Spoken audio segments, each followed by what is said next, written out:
All right, we are studying the book of 1 Samuel, and we are in 1 Samuel chapter 20 tonight. We've been looking kind of throughout, from chapter 16 onward, we've been looking at the conflict between David and Saul. David was anointed king, which was by Samuel in chapter 16, and inevitably that presents a problem for the currently reigning king, Saul. And chapter 17, David gained great prominence by killing Goliath, which is something that Saul should have been doing, but David did. In chapter 18, we see how everybody in the nation loves David, from Jonathan to Michal to the people to Saul's servants. Everybody in the nation loves David except for Saul, who has become, jealous of David because David killed Goliath. And now the nation is singing, Saul has slain his thousands and David his 10,000s. And Saul has made several attempts to kill David, both by throwing a spear at him and by trying to get him killed in battle. And chapter 19 was a catalog of various encounters in which Saul tries to kill David, and David keeps narrowly escaping, and various means that God uses to save David, whether by Jonathan trying to talk his father out of it, or by Michal telling David to escape out the window because they're coming to get you, or Saul just not being able to throw spears very well. I really don't know how Saul was ever mistaken for a valiant warrior with the spear throwing action. Somebody commented to me the other day that if this chapter 31, Saul falls on his sword and dies, it's a good thing he didn't fall on his spear or he would have missed. That's the little joke for the day. Anyhow, but chapter 19 ended with David fleeing to Ramah, where Samuel was located.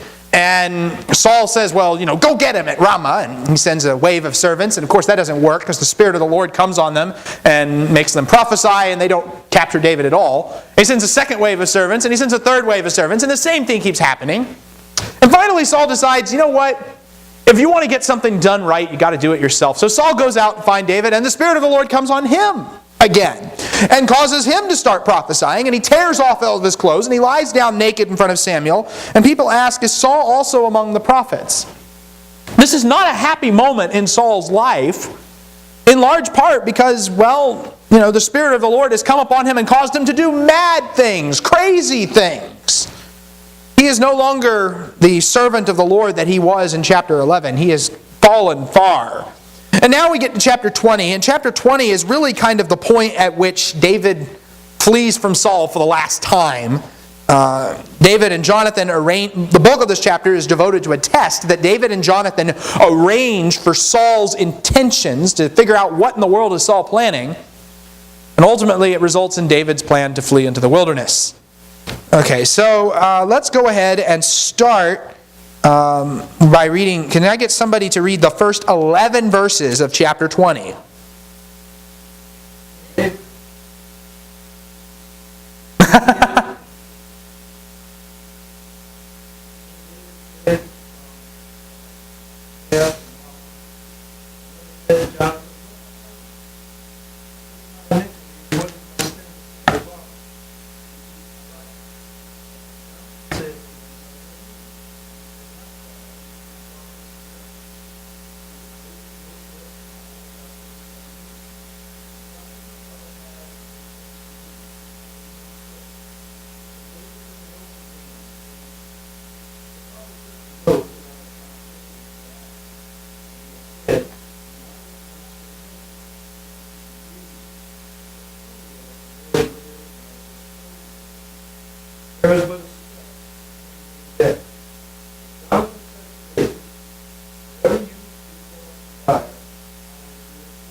brought your servant with you. Unless if there is kill me yourself. Why should you wait? If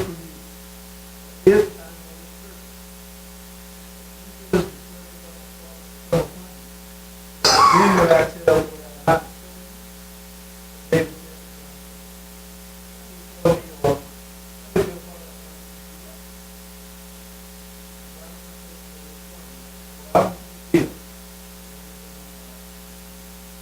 All right, we'll pick up on that in a minute. But okay, first of all, the first verse, David comes from Ramah, where Samuel is, and he comes to Jonathan, which, inevitably raises the question, why leave the safety of Samuel's hometown? He was protected there, so why leave?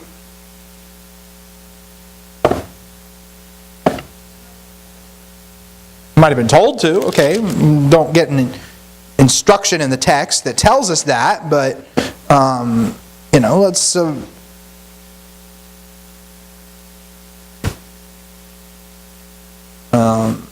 is he trying to find some new location that Saul is unaware of? Is he trying to make peace with Saul? One thing I think is interesting throughout this text, it seems like David is expected to show up at Saul's dinner parties. In verse 5, it says, "Behold, tomorrow is the new moon, and I ought to sit down to eat with the king, but let me go that I may hide myself in the field until evening." In verse 18, Jonathan says, "Tomorrow is the new moon, and you will be missed because your seat will be empty." In verses 26 through 29, Saul, when they're at the new moon feast, Saul notices David's not there, and he's like, well, why isn't David here? Which, to me, seems to suggest that, something is kind of reconciliation has taken place that, gives us... there's some reason that David's expected to show up at this thing. And he's not there, for whatever reason. Whatever else is going on, David at this point has become understandably unhappy with Saul's repeated attempts to kill him. And David's question echoes Jonathan's from earlier. What have I done? What is my iniquity? What is my sin? David has done nothing wrong, but Saul is still seeking to kill him. I should note in passing, this is actually the first time in the text that David is recorded as saying anything since chapter 18, excuse me. In chapter 19, David didn't say anything. People were trying to kill him, people were trying to save him, but he was really just kind of the passive figure in the text. In chapter 20, David speaks, and the course of his life changes at this point. And like Saul, I made the point last time, how Saul kind of transitions from delegating authority and ordering everyone around to actually going out and trying to get David himself. David kind of, goes through a similar narrative transition here. Well, Jonathan, of course, what does Jonathan think of this whole idea? Verse 2.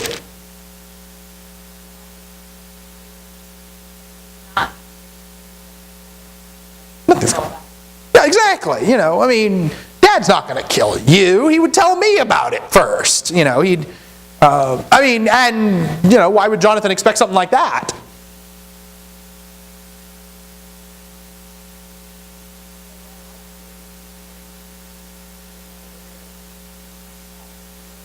He's unaware. Well, see, that's, Saul informed him before, hadn't he? Back in chapter 19, Saul told Jonathan to kill David. He gave instructions to him to do so in chapter 19 and verse 1. But so, Jonathan has this idea, okay, he's not going to try to kill David without telling me, because I'm kind of the second in command, right-hand man around here. And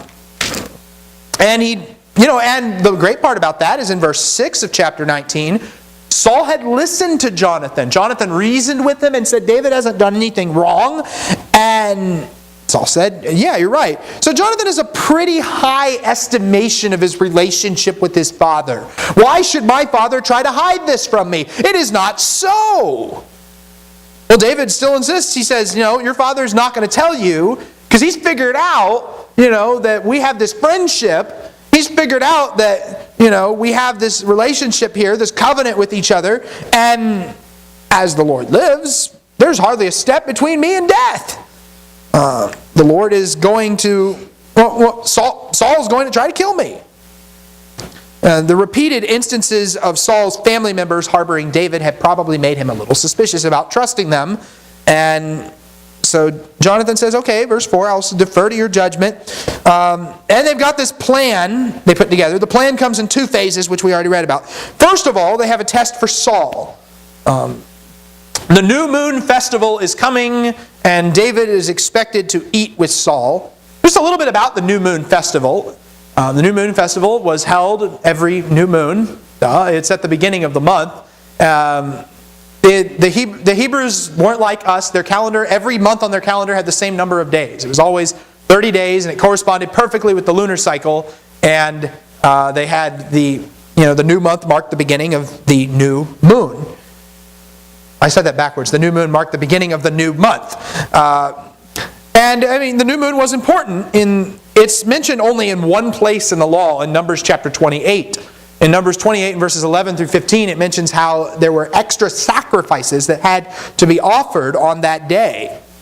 The new moon was a feast that was just as important as the Sabbath. It involved extra sacrifices, it involved abstinence from work, and it involved a worship assembly that was supposed to take place. And when Paul mentions in Colossians 2:16, no one is to act as your judge in regard to Sabbath or new moon or festival, annual festival in that case, he's citing things that the Jews would have recognized, the weekly, monthly, and annual observances of God's special holy days. Now, here's the question, of course. A new moon obviously only lasts for how many days? One day, right? So we got this business with the third day going on here. Why? David says, I'm going to go hide until the third evening. Why is he hiding for 3 days if it's only one day?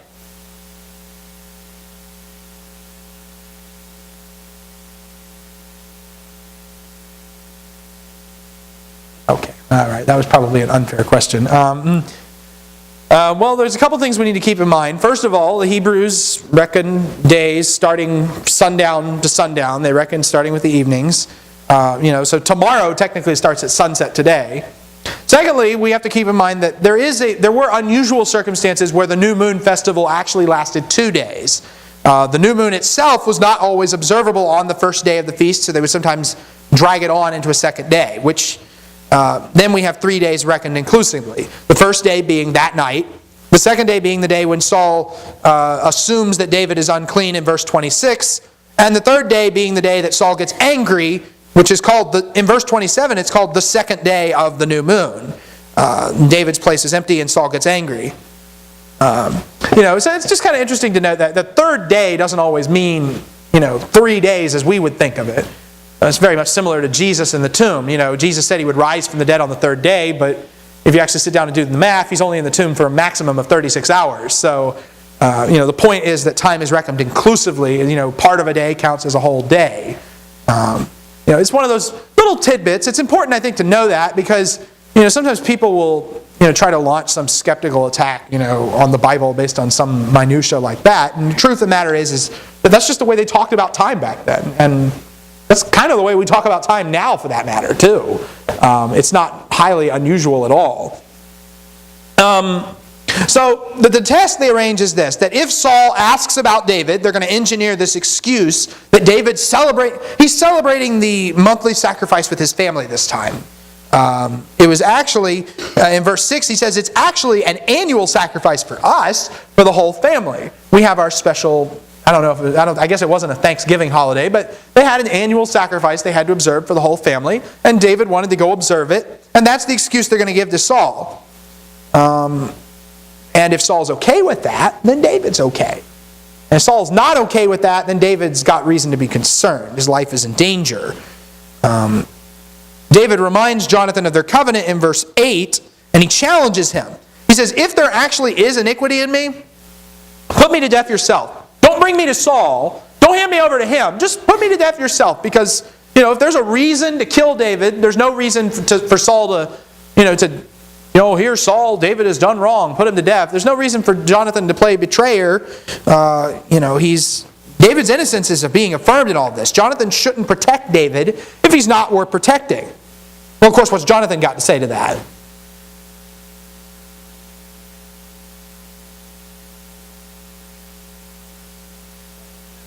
No, I'm not going to do that. I would number one, I would tell you if my father was planning evil. Number two, you haven't done anything wrong. Well, they still have kind of a hanging question, though. Okay, so you've arranged this test as to whether your father is going to answer harshly or not, but who's going to tell me? Verses 10 and 11. Well, that's where we get the second part of this. In verses 12 through 23. Somebody read that.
All right.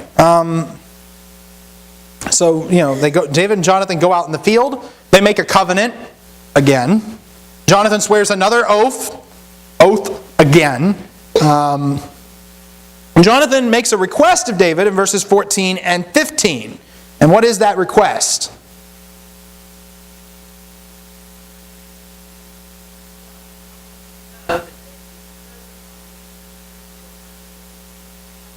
Okay, there's definitely something here that assumes David's going to be king instead of me. Jonathan's the logical heir to the throne. He's the oldest son of Saul, but David's going to become king instead of him. And Jonathan's whole statement assumes that if I am still alive, not when I'm still alive, but if I am still alive, show me loving kindness to the Lord that I may not die. Don't cut off the loving kindness from my house forever. He's assuming that David's going to win this thing in this conflict between the house of David and the house of Saul. Even if the Lord cuts off every one of the enemies of David from the face of the earth, which He's going to do, don't cut off my house. Now, a good chunk of Saul's house gets cut off. 3 of Saul's sons, as far as we know, Saul had 4 sons. 3 of them get killed in battle in chapter 31. The 4th one is beheaded in a coup from his own servants in 2 Samuel chapter 4, Ishbosheth. Saul's sons don't make it. Out of Saul's 2 daughters, Michal never has any children. Merab has 5 children, which are all hanged by the Gibeonites. So who's left?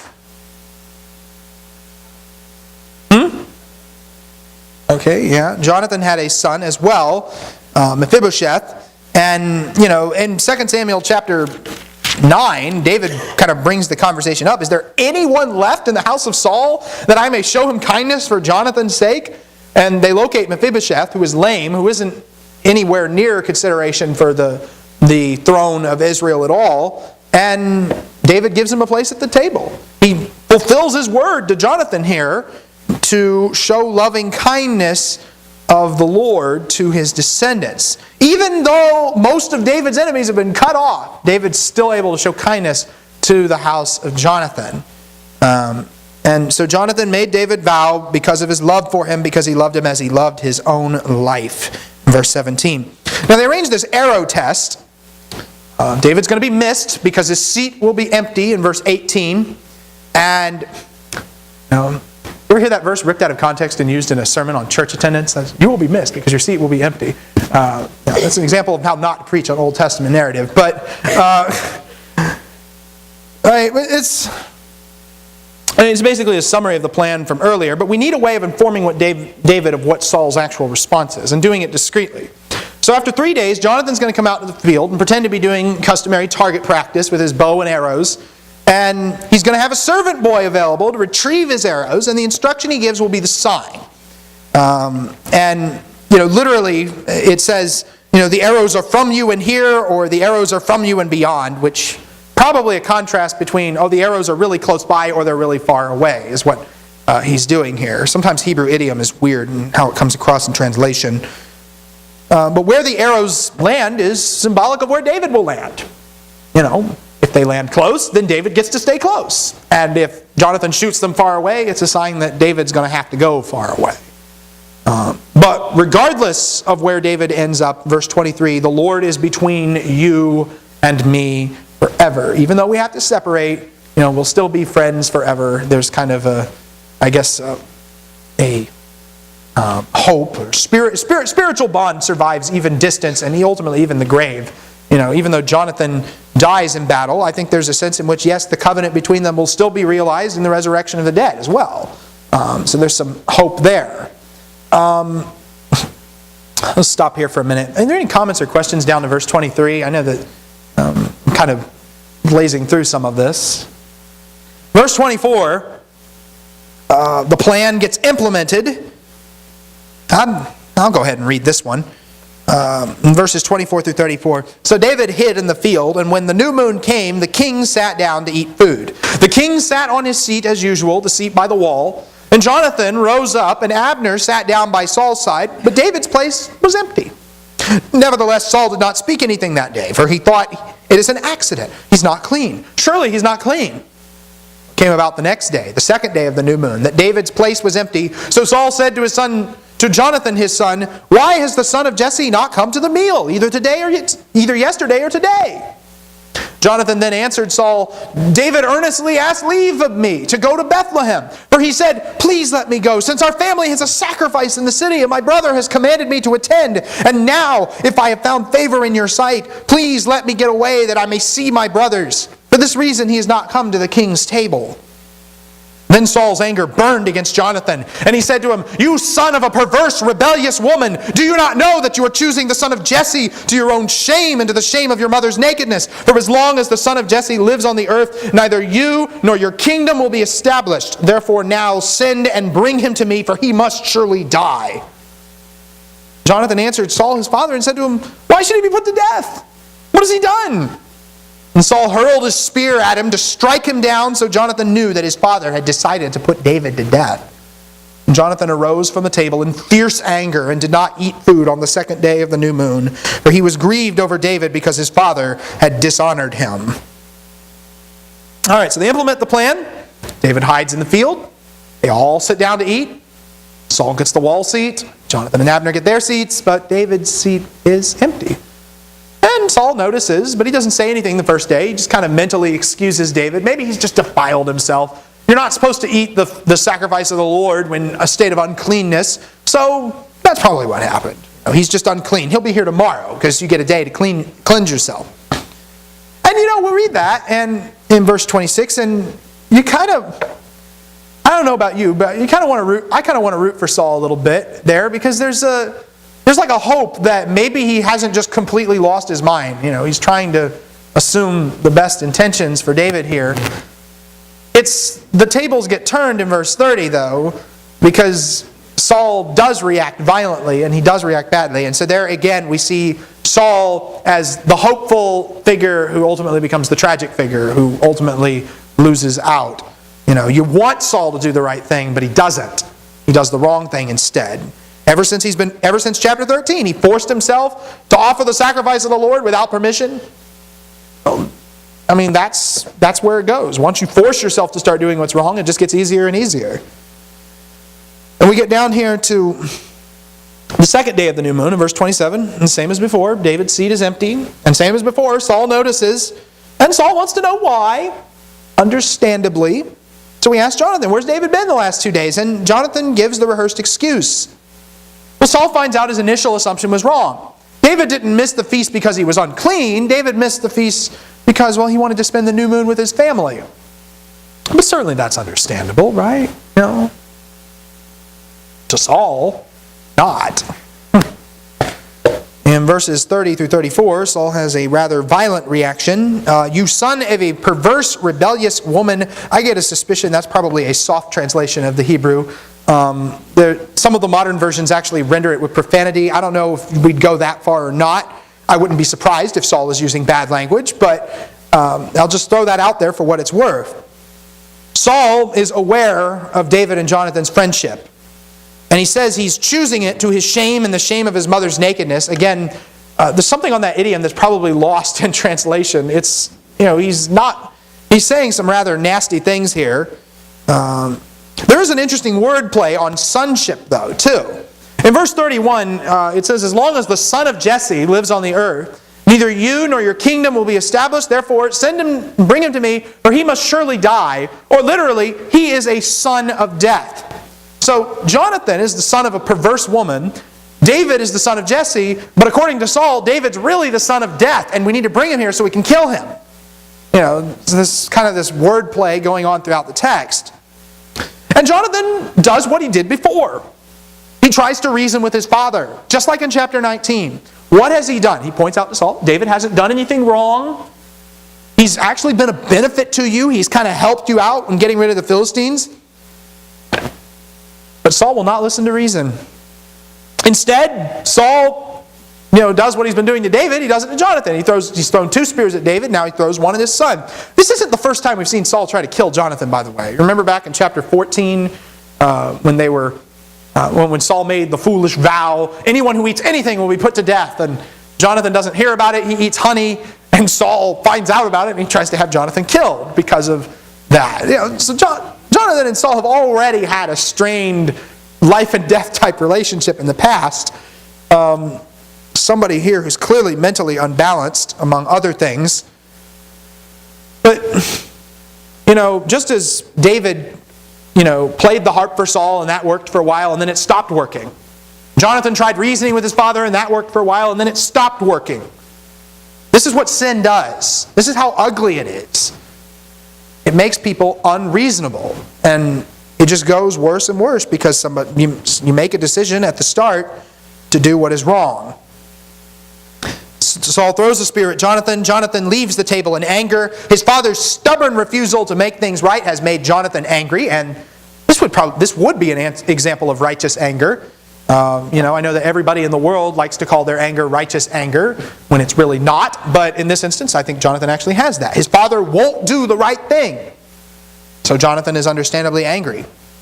He refuses to eat food. Here's an example in the Bible where somebody fasts because they're angry.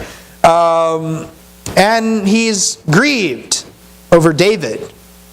He grieved over David because his father had dishonored him. Now, this is a sad story, certainly.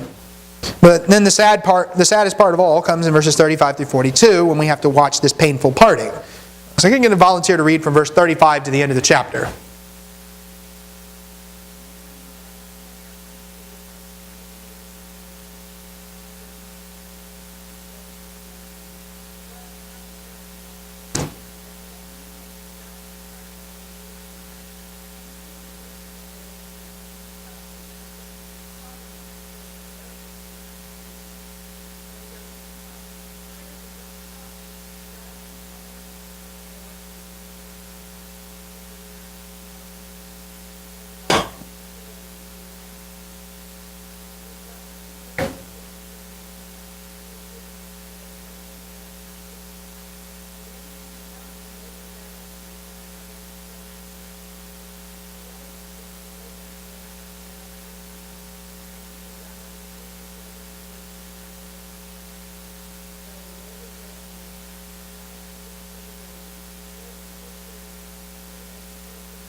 All right.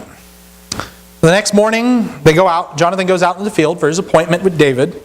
He shoots an arrow deliberately past his servant boy, makes him go a long way for it. instructs him that the arrow is far away. The boy goes and retrieves the arrow, he brings it back, and the text emphasizes that Jonathan's servant boy doesn't really have a clue what's going on. He just thinks this is, arrow retrieval duty. That's it. He goes back, he takes Jonathan's weapons back to the city as well. And then we have the painful parting in verses 41 and 42. In some ways, this is later echoed in Paul's departure, New Testament Saul, Paul's departure from the Ephesian elders in Acts 20 and verses 36 and 38. David bows 3 times to Jonathan. They both weep. And it says David weeps more greatly. They kiss each other goodbye. Jonathan wishes him well and reminds him of the oath that they're going to have peace between their descendants forever. Even though there's this constant warfare between the house of Saul and the house of David, there will be peace between the house of Jonathan and the house of David. But the house of Jonathan and Saul are the same house. There's kind of an implicit lesson in that as well. We're not bound by our parents' choices, are we? We're not bound by the decisions they make, and we certainly don't have to do things the way our parents do. And frankly, mom and dad aren't always right. And we need to follow the Lord ultimately. It's like Jesus said, you need to forsake father and mother and follow me. There's a lesson in that, in and of itself. Doing things just because my mommy does them or my daddy does them isn't always the best approach. In fact, in this instance, for Jonathan, it would be completely wrong because Saul is in madness and Jonathan has, chosen the right thing. He's chosen the will of the Lord. But this raises another question that is just kind of, am I the only one that thinks that this chapter is a lot of space devoted to what is really kind of a very small part of the story? I mean, it's kind of a lengthy chapter, just even looking at it in our Bibles. What's the point? Why spend so much time on this? Why would the writer emphasize this part of the story so much?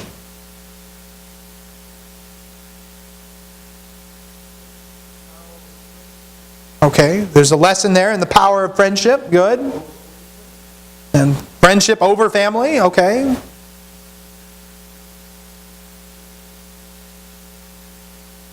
There may not necessarily be just one right answer to this, too, by the way. It's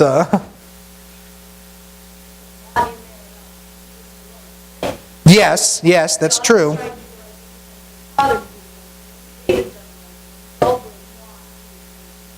Okay, all right, yeah.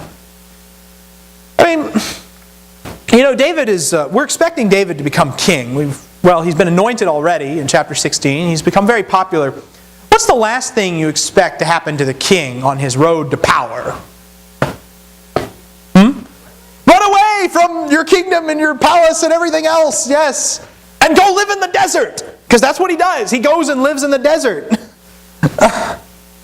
David gets banished to the wilderness. We know he's going to be king. But how in the world is he going to get from there to the kingship? What nation sends their king to live in isolation in the desert? Random fact, I misspelled the word desert in my notes. It's desert. Go live in the desert. No. But what nation sends their king to go live in the desert? What nation sends their king to be pursued for arrest and capture and death? David is a king without a kingdom. He's like a shepherd without a flock now.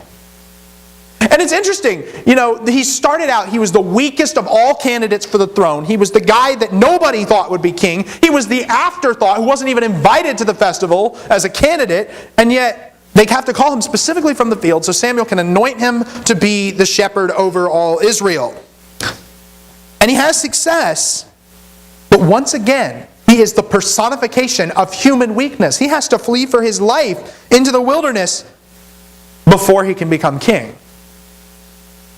Now, who does this foreshadow?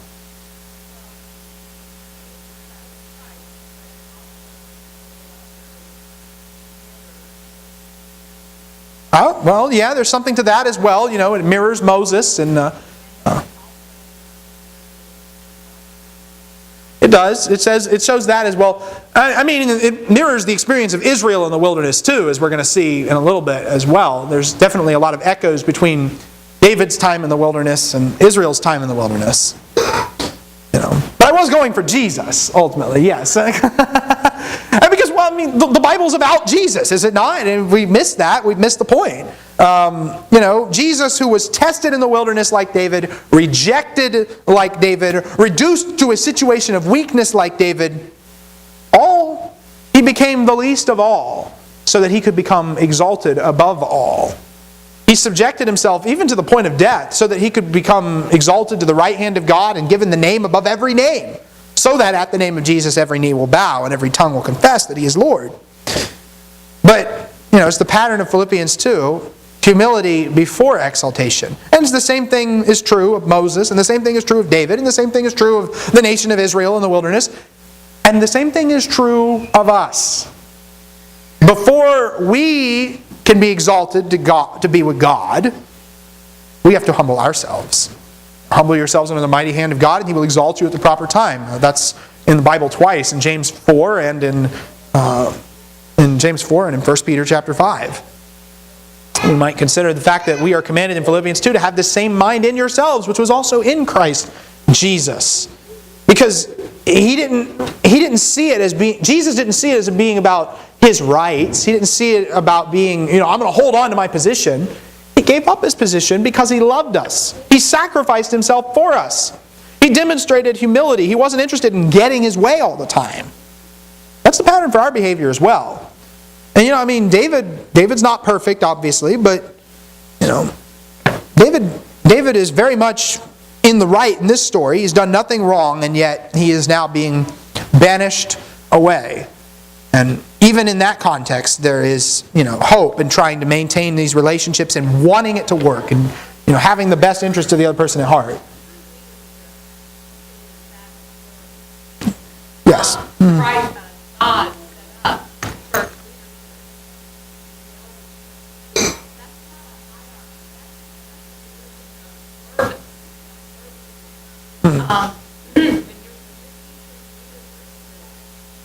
the first thing you're taught is that you have to serve, you have to help. It's not about yourself. Right, Well, 1 Peter chapter 5 also makes that point as well, that we are to shepherd, elders are to shepherd the flock of God, not exercising oversight, not under compulsion, but voluntarily, according to the will of God, not for sordid gain, but with eagerness, nor yet as lording it over those allotted to your charge, but proving to be examples to the flock. And on and on. We could talk about this one all day. The Bible is replete with discussion on this matter. But this is something I think that we need to realize about David and about who he was, and about how he personifies human weakness, much in the same way that Christ will ultimately do in the ultimate sense. So I hope that has been encouraging and edifying in some way. We will pick up next time with chapters. I want to try to get through chapter 21 and 22 next time. That's a little ambitious, but we'll go ahead and try it. We'll pick up Sunday with that.